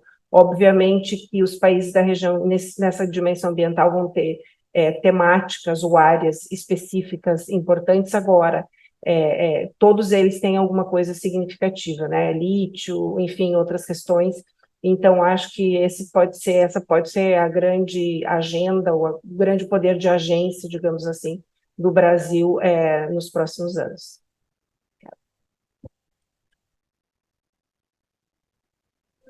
Então, Augusto, muito bem colocada a questão, e ela costura bem com o título do simpósio, que é Ciência Política e Defesa. Então, o que assim, a interação e a pesquisa revelou com relação a um cenário de guerra do futuro é que não foi esse o motivador para o desenvolvimento do sistema Astros. Ou seja, se há uma visão já amadurecida no Exército, que devem ser as guerras do futuro, ou se havia lá em 2008, quando foi tomada a decisão, não é isso que circulou. O que circulou, na verdade, foi uma percepção de atraso. Ou seja, que ao longo da década de 90, do século passado, a chamada Revolução dos Assuntos Militares, trouxe um componente intensivo de tecnologia nos sistemas de armas. A partir dos Estados Unidos, aí, vem toda uma correia de transmissão que o Brasil foi ficando para trás. Se entra no século XXI, se percebe que essa distância vai aumentando ainda mais, tá? E se viu, né, numa conjuntura em que havia, ao mesmo tempo, recursos disponíveis e uma sinalização política de investimentos para a modernização das forças, desde que articulado com um processo de internalização e de fomento da base industrial de defesa. Então, se viu ali uma oportunidade de cobrir uma lacuna tecnológica, não exatamente de capacitar uma força para uma eventual guerra do futuro, ou um cenário claramente definido de como serão os conflitos. Tá? Tanto que as ações elas não são coordenadas. Tá? Os diferentes programas eles têm um baixo grau de coordenação entre si, dentro da força, e nenhum grau de coordenação entre os outros programas das outras forças. Então, o que dá para perceber é muito mais um esforço de catch-up do que um redesenho estratégico de força para um outro cenário distinto. Que foi, em certa medida, interessante se pensar historicamente, foi o que se conseguiu fazer na Segunda Guerra Mundial. Ou seja, o exército tinha, digamos assim, capacidades cognitivas e doutrinárias modernas, mas não tinha equipamento. Aí a aliança com os Estados Unidos, a participação na Segunda Guerra Mundial, trouxe os equipamentos. E depois, ao longo dos anos 70 e 80 do século passado, quando se resolveu investir em indústria de defesa de forma mais robusta, naquele momento, adquirir a capacidade de produção de armamentos daquele patamar tecnológico não muito distante seja, pré-revolução assuntos militares. Também uma espécie de catch-up. E agora, então, teria sido um terceiro momento de se procurar cobrir lacunas tecnológicas, sem uma visão clara do que até onde eu pude apurar, de um cenário claro de emprego, de guerra do futuro. Não, isso não há. O que há são iniciativas para se adquirir ou voltar a ter alguma capacidade operacional. Esses são os nossos limites. Obrigado pela pergunta. Ok, obrigado pela questão, que é realmente muito pertinente. Até ligando um pouco aqui com a intervenção do Eduardo, é realmente interessante, no fundo, o que é que se entende como uma estratégia, não é? O que é que também se pode pedir a um documento estratégico. Aliás, há tema, provavelmente tem essa ideia de, houve talvez uns 2 anos, um debate na Foreign Affairs entre vários especialistas americanos em que, no fundo, o ponto de partida para esse debate era esta ideia que, se calhar, num contexto de transição de poder e de transição tecnológica, não fazia sentido ter uma grande estratégia. Porque as coisas eram demasiado imprevisíveis e, portanto, do meu ponto de vista, e houve aliás reações nesse sentido, acho que isso é errado, ou seja, acho que, por um lado, o mundo sempre teve uma dimensão de imprevisibilidade, as guerras também, Clausewitz, aquela noção clássica do nevoeiro da guerra. Por outro lado, eu acho que considero que num contexto de transição ainda é mais importante fazer um bom planeamento estratégico. O que não se deve é confundir isso com, no fundo, algo que nós temos muita tendência para acontecer em Portugal, não sei se no Brasil, que é confundir planeamento estratégico com haver um documento que se chama estratégia, não é? Que tem lá estratégia no título e depois, no fundo, tentar aplicar aquilo rigidamente sem ter em conta a evolução da realidade, não é? A evolução das tendências que deverão ser identificadas nesse tipo de documento e depois deverão continuar a ser acompanhadas. Portanto, até que ponto é que são realmente estratégicas as diferentes estratégias? Eu aí tenho a experiência de ter estado envolvido em Portugal para já em dois documentos estratégicos, no fundo o nosso equivalente mais próximo à Estratégia de Segurança Nacional Americana, que nós chamamos de Conceito Estratégico de Defesa Nacional, esteve envolvido no 2013 e no que agora está a ser finalizado, e nos dois casos uma das questões, por exemplo, que foi discutida foi esta questão das ameaças. Até que ponto é que devíamos ser explícitos a identificar ameaças. E, por exemplo, havia algumas das pessoas envolvidas, nomeadamente alguns militares, que achavam que devíamos ser muito explícitos. Devíamos dizer que, sei lá, uma crise na Argélia é um problema, uma ameaça para Portugal. Nós dependemos do gás argelino. Na verdade, dependemos agora bastante menos. Encontramos substitutos, por exemplo, na Nigéria, mas uma crise na Nigéria seria... E houve uma série de posições, eu defendi essa posição, que é Portugal, se calhar um país como os Estados Unidos pode-se dar ao luxo e até é exigível que diga a China é uma ameaça. Eu acho que, sobretudo, um país como Portugal não deve fazer isso, porque nós não ganhamos nada em que, de repente, os argelinos fiquem ofendidos por nós acharmos que a Argélia é uma ameaça, ou os marroquinos, que são os vizinhos importantes. Além de não parece muito rigoroso, porque a realidade é dinâmica. Portanto, o que faz sentido é dizer, por exemplo, uma crises sérias na zona do Norte de África, que são próximas de Portugal, constituem uma preocupação, uma potencial ameaça para os interesses portugueses, para os cidadãos portugueses, para a economia portuguesa, ameaças em grandes países que são importantes fornecedores por exemplo, de recursos estratégicos, como petróleo ou gás. Portanto, eu acho que aí há espaço para fazer esse género de críticas, mas parece-me que todos os documentos estratégicos são um bocado alvo desse género de críticas, ou seja, são muito explícitos. Às vezes são acusados, por exemplo, acontece agora com a China nos documentos estratégicos americanos, não é? No fundo, esta ideia de que os Estados Unidos estão a alimentar uma retórica muito agressiva em relação à China, que isso cria tensões até desnecessárias, não é? Que se cria uma certa dinâmica de uma segunda guerra fria inevitável, que poderia, se calhar, ser evitada. Se não forem muito explícitos, são criticados por dizer, bem, o documento não é realmente estratégico e não é claro o que é que se quer. Portanto, obviamente, eu acho que não fazer nenhum tipo de referências a ameaças ou a prioridades não faz sentido.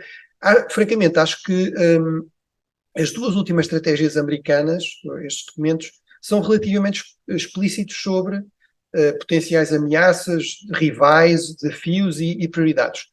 Se são acertados depois na resposta, acho que isso é bastante mais questionável. Acho que os Estados Unidos têm dificuldades em encontrar respostas claras neste contexto de transição. Não é? As respostas do Trump eram, no fundo, assumir claramente um choque com a China, mas mesmo aí com muitas contradições. Acho que no caso do Presidente Biden há grandes oscilações. Por exemplo, qual é o papel que deve ser dado à questão ideológica, à questão das democracias, não é? Será que a grande resposta é criar um grande bloco democrático?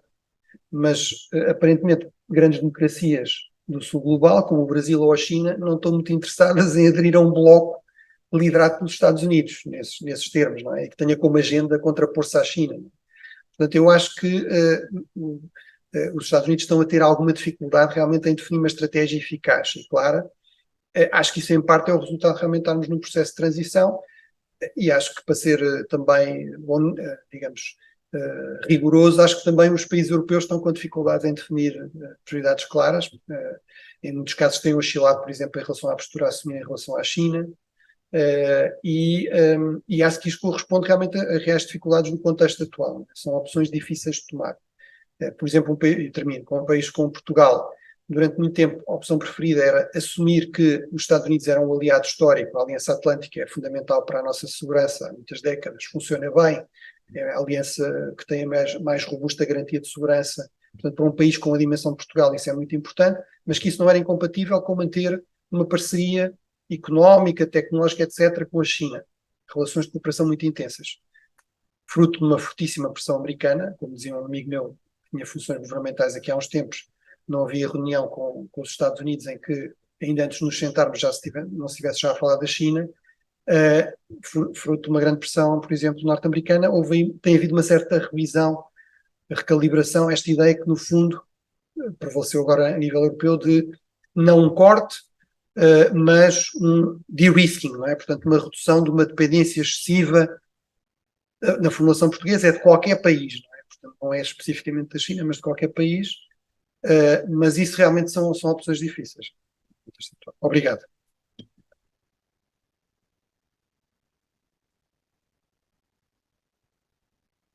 Chegaram algumas perguntas da nossa audiência virtual, agradeço. Bom, eu vou fazer a leitura delas.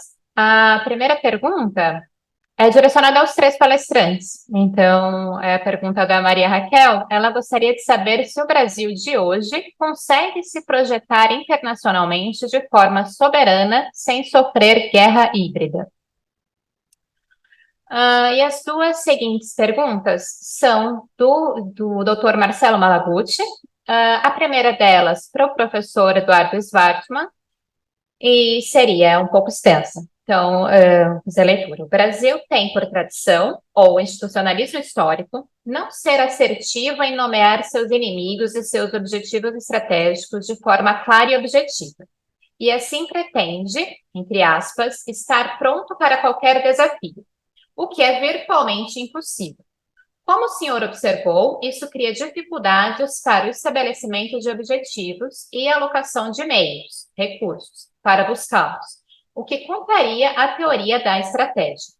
Mas, dada a cultura e tradição, há alguma chance disso mudar em breve? Vamos continuar trabalhando com essa indefinição e, assim, com estratégias genéricas e incompletas e recursos insuficientes em todas as frentes? Ou existe a perspectiva de uma mudança cultural no horizonte? E, por último, para a gente encerrar este bloco, para o professor Bruno Reis, também de Marcelo Malaguti, a pergunta é: pode ser contraproducente nomear as ameaças? Pode ser contraproducente nomear as ameaças, mas o senhor vê algum problema em se nomear os objetivos? Sem se nomear a Argélia ou a Nigéria, pode-se nomear o objetivo de reduzir a dependência no fornecimento de gás por meio da diversificação de fornecedores? Isso seria igualmente problemático? Ou daria mais rigor ao planejamento sem maiores consequências negativas? Essas são as três perguntas. Faço novamente aos palestrantes. Obrigada. Pode ser o professor Eduardo? Então, obrigado pelas perguntas, muito interessantes, muito relevantes.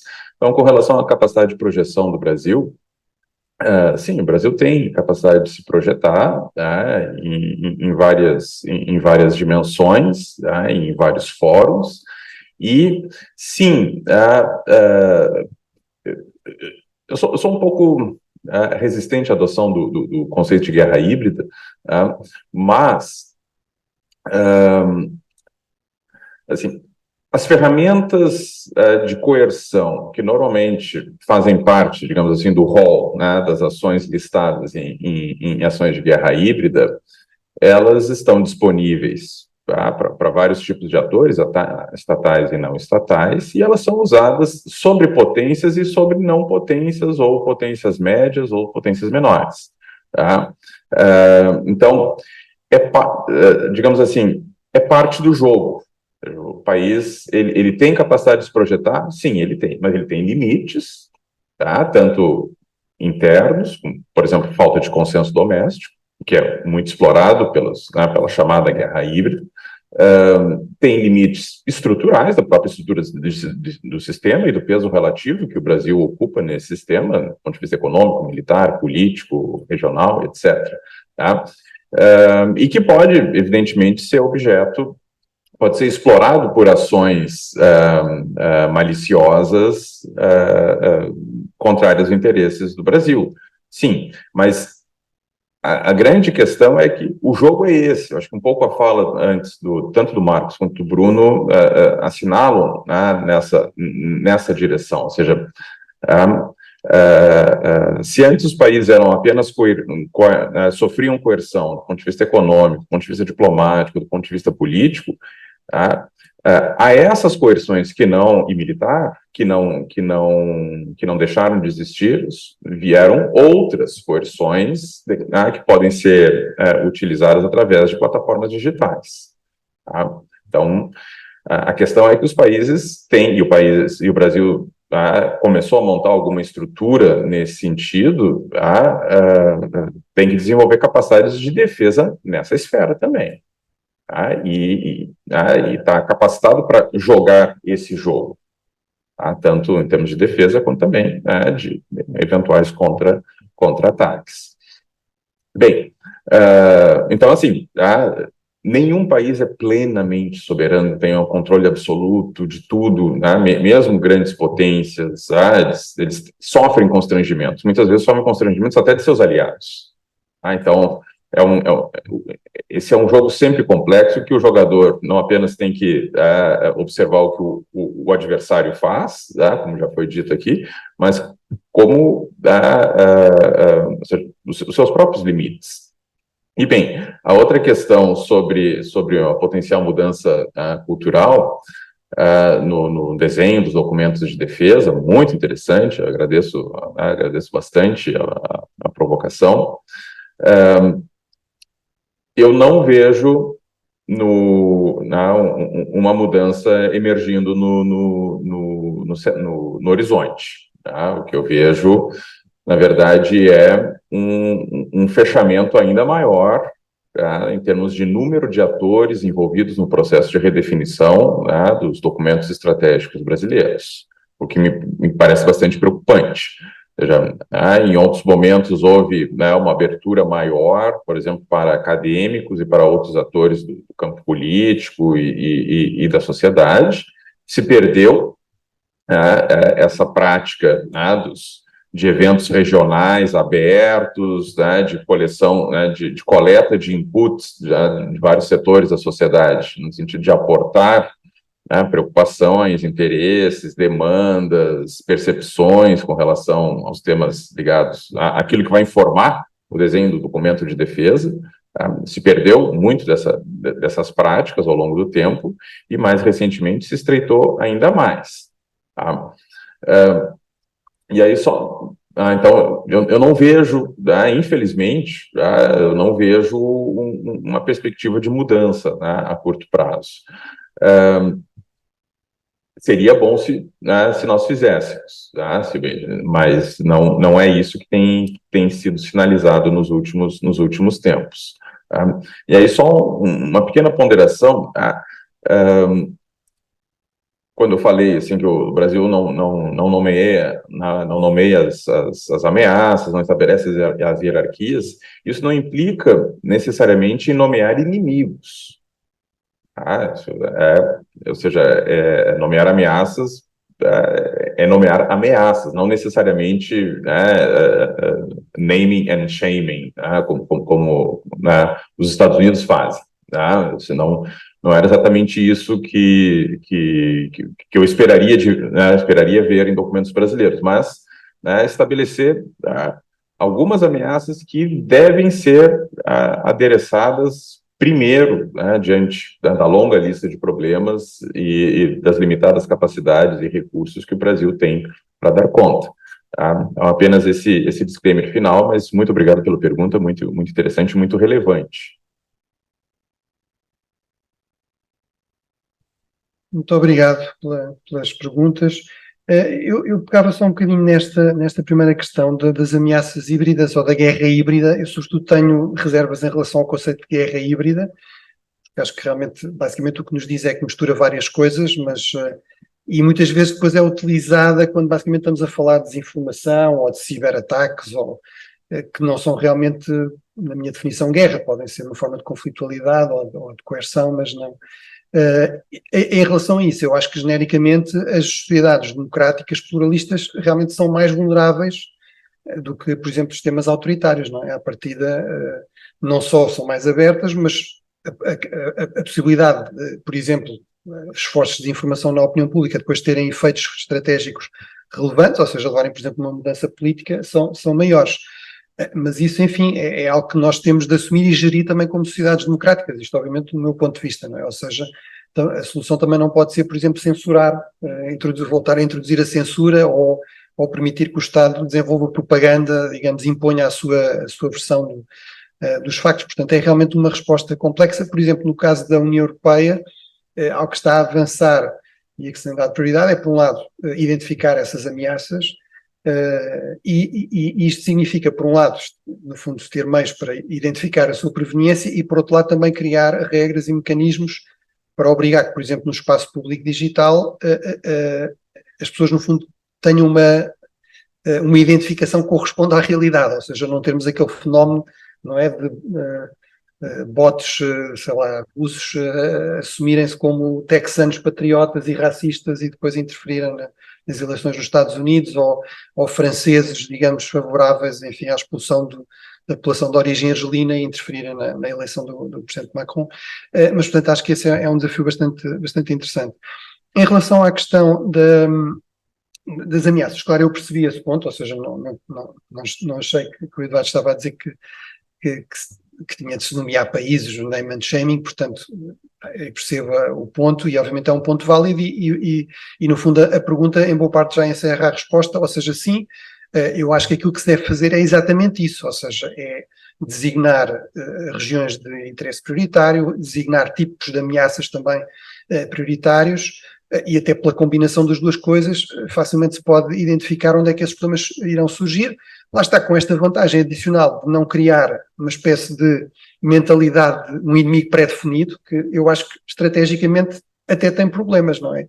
Portanto, acho que eventualmente um excesso de clareza, ou se quisermos, introduz um elemento quase de rigidez, não é? De uma profecia que se concretiza a si própria. Portanto, acho que é realmente essa a fórmula certa de resolver esta questão. Obrigado.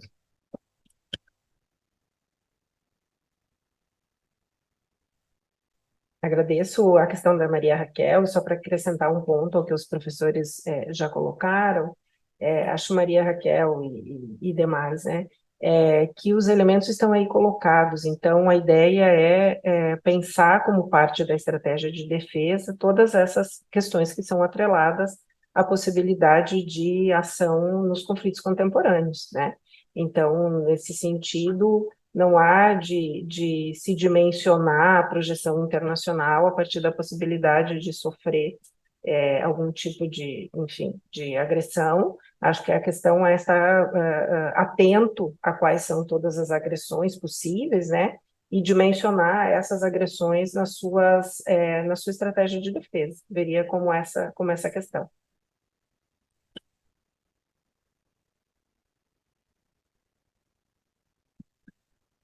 Obrigada, professores. Já fui informada, então, que não há mais perguntas da audiência virtual. Acredito também que aqui na nossa audiência também não. Então, bom, eu gostaria de agradecer imensamente aos três painelistas. Eu deixo também alguns minutos, caso queiram retomar a palavra, para fazer um agradecimento final, algumas palavras finais, algum disclaimer, qualquer ponto que queiram ainda tocar. Deixo alguns minutinhos para os senhores.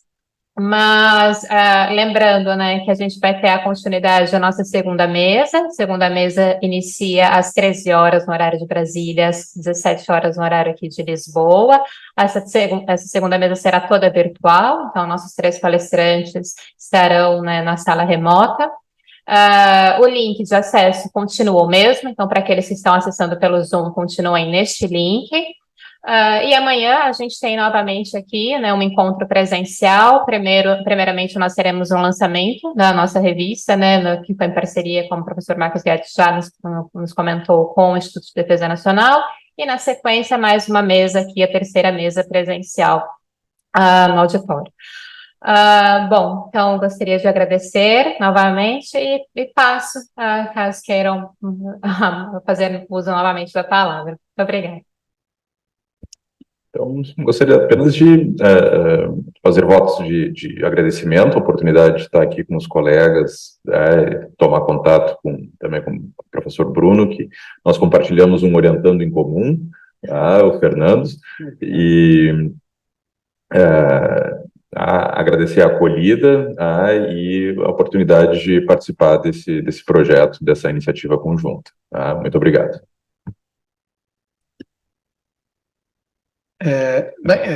no fundo, fazer eco também das palavras do Eduardo, ou seja, foi um particular prazer, como aliás disse desde o início, que acho realmente este tipo de iniciativas muito importante, muito positivo. Deixava só uma nota, que tinha aqui nas minhas notas, mas que acabei por não referir, que é, eu, por exemplo, defendo, e tenho defendido, e continuarei a defender, que acho que Portugal, sobretudo, se calhar não tanto o Brasil, mas Portugal beneficia muito realmente com a possibilidade de cooperação em termos de tecnologias de defesa com o Brasil. Ou seja, acho que o projeto do KC 390 foi um bom exemplo e até agora tem corrido bem, e eu acho que seria de explorar outros projetos nessa área e noutras, e portanto acho que, enfim, certamente do ponto de vista de Portugal seria bastante interessante. Admito que no contexto geopolítico atual podem começar a surgir dificuldades, começarmos a ter aqui blocos tecno-securitários muito estritos, não é? Para já a minha impressão é que, pelo menos a nível da Europa, a percepção em relação ao Brasil é que o Brasil realmente tem esta vocação histórica para uma certa autonomia estratégica, e para também uma postura relativamente pragmática em termos da sua política externa, e portanto isso não significa que não se irá comprometer completamente com nenhum dos blocos. Acho que Portugal pode continuar a usar esse argumento para defender essa opção, como tem feito até agora, mas acho que será interessante ver no futuro se há possibilidades de continuar a explorar essa via de cooperação também neste campo. Obrigado. Eu, por fim, queria agradecer a condução sempre competente da Natália, agradecer aos colegas de mesa, agradecer a acolhida do Instituto, me sinto muito feliz de estar aqui, e agradecer, sobretudo, ao professor Marcos, que tem conduzido o projeto com muita maestria, tem feito contribuições bastante instigantes, o número de alunos que formamos ao longo desse tempo, os trabalhos que os parceiros, né, e os pesquisadores do projeto conseguiram desenvolver.